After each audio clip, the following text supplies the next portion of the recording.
In this video, I'll show you how to update your working hours on the Faces app. First, tap the calendar at the bottom of the screen. Then select the toggle on the far right. Next, tap the three dots and choose Update Opening Hours. From here, select the date you'd like to adjust. You can turn availability on or off by using the toggle at the top of the screen. To change your opening time, simply tap the time, adjust it, and then press Confirm. You can do the same for your closing time.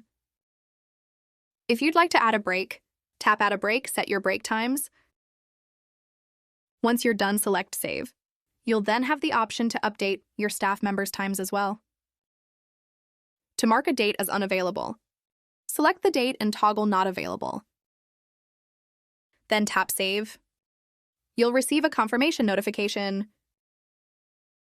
If you want to make that day available again, simply select the date and switch the toggle back on to Available to Work. You can choose which team members this applies to. At the bottom of the screen, you'll be able to view all the dates you're scheduled to work